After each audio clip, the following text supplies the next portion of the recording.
কবরে প্রথম প্রশ্ন করা হবে, মার রব্বুক, তোমার রবের নাম কি? আমাদের রব কে? ওমা দীনুক, তোমার ধর্মের নাম কি? আমাদের ধর্মের নাম কি? বিশ্বনবীর চেহারা দেখিয়ে বলা হবে, এই লোকটাকে তুমি চিনো কিনা?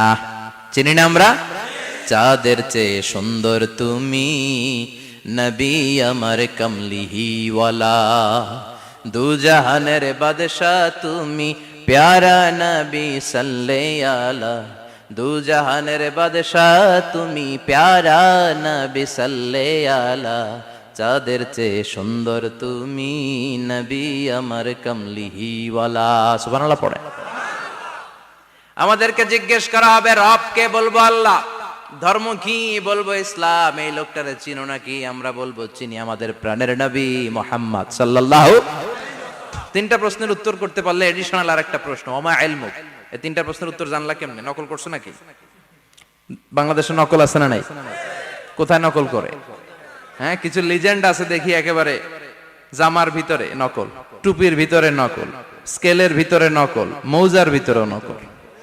আছে না নাই? কথা বলেন। ফেরেশতারা বলবে, তুমি তিনটা প্রশ্নের উত্তর করলে কি করে? আপনাকে বলতে হবে, আমি কোরআন থেকে শিখেছি, আমি হাদিস থেকে জেনেছি। চিল্লায় বলেন ঠিক কিনা? তখন ফেরেশতারা বলবে, আহলান ওয়া সাহলান, মারহাবান, কংগ্রাচুলেশন, তুমি উত্তর করতে পেরেছো।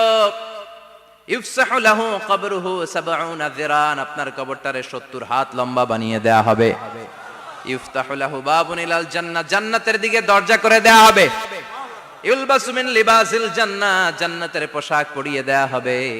আর বলা হবে, নাম কানাউমিল আরুস, বাসর রাতে কনেকে নিয়ে বর যেমনি শান্তির ঘুম, আরামের ঘুম দেয়, তুমিও ঘুম দাও, ঘুমাও। You should get some slip.